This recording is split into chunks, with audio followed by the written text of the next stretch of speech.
एक बार अर्जुन ने भगवान श्री कृष्ण से कहा कि हे मधुसूदन, चैत्र माह के कृष्ण पक्ष में आने वाली एकादशी का क्या नाम है? उसकी विधि क्या है? कृपा कर मुझे बतलाइए। उसकी कथा क्या है और मेरी इस जिज्ञासा को शांत करिए। भगवान श्री कृष्ण ने कहा, हे अर्जुन, चैत्र मास के कृष्ण पक्ष की एकादशी को पाप मोचनी एकादशी के नाम से जाना जाता है। एक बार की बात है, पृथ्वीपति राजा मांधाता ने लोमेश ऋषि से यही प्रश्न किया था जो तुमने मुझसे किया है। अतः जो कुछ भी ऋषि लोमेश ने राजा मांधाता को बतलाया वही मैं तुमसे कह रहा हूं। राजा मांधाता ने धर्म के गुह्यतम रहस्यों के ज्ञाता महर्षि लोमेश से पूछा, हे ऋषि श्रेष्ठ, मनुष्य के पापों का मोचन किस प्रकार संभव है? कृपा कर कोई ऐसा सरल उपाय बताएं जिससे सभी को सहज ही पापों से छुटकारा मिल जाए। महर्षि लोमेश ने कहा, हे नृपति, चैत्र मास के कृष्ण पक्ष की एकादशी का नाम पाप मोचनी एकादशी है। उसके व्रत के प्रभाव से मनुष्य के अनेक पाप नष्ट हो जाते हैं। मैं तुम्हें इस व्रत की कथा सुनाता हूं, सो ध्यान पूर्वक सुनो। प्राचीन समय में चैत्र रथ नामक एक वन था। उसमें अप्सराएं किन्नरों के साथ विहार किया करती थी। वहां सदैव वसंत का मौसम रहता था, अर्थात उस जगह सदा नाना प्रकार के पुष्प खिले रहते थे। कभी गंधर्व कन्याएं विहार किया करती थीं, कभी देवेंद्र अन्य देवताओं के साथ क्रीड़ा किया करते थे। उसी वन में मेधावी नाम के एक ऋषि भी तपस्या में लीन रहते थे। वे शिव भक्त थे। एक दिन मंजू घोषा नामक एक अप्सरा ने उनको मोहित कर उनकी निकटता का लाभ उठाने की चेष्टा की। इसलिए वह कुछ दूरी पर बैठ वीणा बजाकर मधुर स्वर में गाने लगी। उसी समय शिव भक्त महर्षि मेधावी को कामदेव भी जीतने का प्रयास करने लगे। कामदेव ने उस सुंदर अप्सरा के भ्रू का धनुष बनाया, कटाक्ष को उसकी प्रत्यंचा बनाई और उसके नेत्रों को मंजू घोषा अप्सरा का सेनापति बनाया। इस तरह कामदेव अपने शत्रु भक्त को जीतने को तैयार हो गए। उस समय महर्षि मेधावी भी युवा अवस्था में थे और काफी हृष्ट पुष्ट थे। उन्होंने यज्ञोपवीत तथा दंड धारण कर रखा था। वे दूसरे कामदेव के समान प्रतीत हो रहे थे। उस मुनि को देखकर कामदेव के वश में हुई मंजू घोषा ने धीरे धीरे मधुर वाणी से वीणा पर गायन शुरू किया तो महर्षि मेधावी भी मंजू घोषा के मधुर गाने पर तथा उसके सौंदर्य पर मोहित हो गए।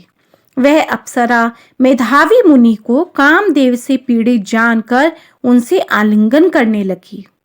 महर्षि मेधावी उसके सौंदर्य पर मोहित होकर शिव रहस्य को भूल गए और काम के वशीभूत होकर उसके साथ रमण करने लगे। काम के वशीभूत होने के कारण मुनि को उस समय दिन रात का कुछ भी ज्ञान न रहा और काफी समय तक वे रमण करते रहे। तदुपरांत मंजू घोषा उस मुनि से बोली, हे ऋषिवर, अब मुझे बहुत समय हो गया, अतः स्वर्ग जाने की आज्ञा दीजिए। अप्सरा की बात सुनकर ऋषि ने कहा, हे मोहिनी, संध्या को तो आई हो, प्रातःकाल होने पर चली जाना। ऋषि के ऐसे वचनों को सुनकर अप्सरा उनके साथ रमण करने लगी। इसी प्रकार दोनों ने साथ साथ बहुत समय बिताया। मंजू घोषा ने एक दिन ऋषि से कहा, हे विप्र, अब आप मुझे स्वर्ग जाने की आज्ञा दीजिए। मुनि ने इस बार भी वही कहा, हे रूपसी, अभी ज्यादा समय व्यतीत नहीं हुआ है, कुछ समय और ठहरो। मुनि की बात सुन अप्सरा ने कहा, हे ऋषिवर, आपकी रात तो बहुत लंबी है। आप स्वयं ही सोचिए कि मुझे आपके पास आए कितना समय हो गया है। अब और ज्यादा समय तक ठहरना क्या उचित है? अप्सरा की बात सुन मुनि को समय का बोध हुआ और वह गंभीरता पूर्वक विचार करने लगे। जब उन्हें समय का ज्ञान हुआ कि इन्हें रमण करते 57 वर्ष व्यतीत हो चुके हैं, तो उस अप्सरा को वह काल का रूप समझने लगे। इतना ज्यादा समय भोग विलास में व्यर्थ चला जाने पर उन्हें बड़ा क्रोध आया। अब वे भयंकर क्रोध में जलते हुए उस तप नाश करने वाली अप्सरा की तरफ भ्रुकुटी तान कर देखने लगे। क्रोध से उनके अधर कांपने लगे और इंद्रियां बेकाबू होने लगी। क्रोध से थरथराते स्वर में मुनि ने उस अप्सरा से कहा, मेरे तप को नष्ट करने वाली दुष्टा, तू महापापनी और बहुत ही दुराचारणी है। तुझ पर धिक्कार है। अब तू मेरे श्राप से पिशाचनी बन जा। मुनि के क्रोध युक्त श्राप से वह अप्सरा पिशाचनी बन गई। यह देख वह व्यथित होकर बोली, हे ऋषिवर, अब मुझ पर क्रोध त्याग कर प्रसन्न होइए और कृपा कर बताइए कि इस शाप का निवारण कैसे होगा। वानों ने कहा है, साधुओं की संगत अच्छा फल देने वाली होती है और आपके साथ तो मेरे बहुत वर्ष व्यतीत हुए हैं, अतः आप मुझ पर प्रसन्न हो जाइए, अन्यथा लोग कहेंगे कि एक पुण्य आत्मा के साथ रहने पर मंजुघोषा को पिशाचनी बनना पड़ा। मंजुघोषा की बात सुनकर मुनि को अपने क्रोध पर अत्यंत ग्लानि हुई, साथ ही अपनी अपकीर्ति का भय भी हुआ। अतः पिशाचनी बनी मंजुघोषा से मुनि ने कहा, तूने मेरा बड़ा बुरा किया है, किंतु फिर भी मैं तुझे इस श्राप से मुक्ति का उपाय बतलाता हूँ। चैत्र मास के कृष्ण पक्ष की जो एकादशी है, उसका नाम पाप मोचनी है। उस एकादशी का उपवास करने से तेरी पिशाचनी की देह से मुक्ति हो जाएगी। ऐसा कहकर मुनि ने उसको व्रत का सब विधान बतलाया। फिर अपने पापों का प्रायश्चित करने के लिए वे अपने पिता च्यवन ऋषि के पास चले गए।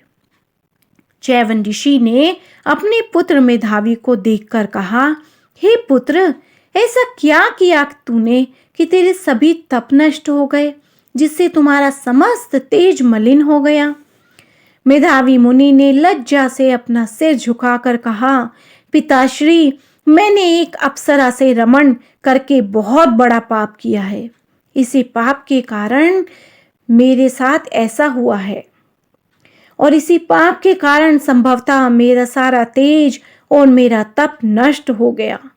कृपा करके आप इस पाप से छूटने का उपाय बतलाइए। ऋषि ने कहा, हे पुत्र, तुम चैत्र माह के कृष्ण पक्ष की पाप मोचनी एकादशी का विधि विधान पूर्वक उपवास करो, इससे तुम्हारे सभी पाप नष्ट हो जाएंगे। अपने पिता च्यवन ऋषि के वचनों को सुनकर मेधावी मुनि ने पाप मोचनी एकादशी का विधि पूर्वक व्रत किया। इसके प्रभाव से उनके सभी पाप नष्ट हो गए।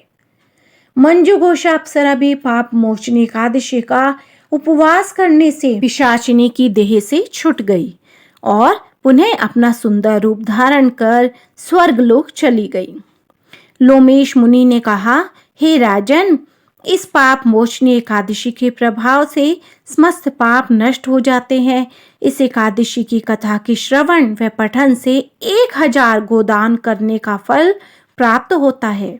इस उपवास के करने से ब्रह्म हत्या करने वाले, स्वर्ण चुराने वाले, मद्यपान करने वाले, अगम्य गमन करने वाले आदि भयंकर पाप भी नष्ट हो जाते हैं और अंत में स्वर्ग लोक की प्राप्ति होती है।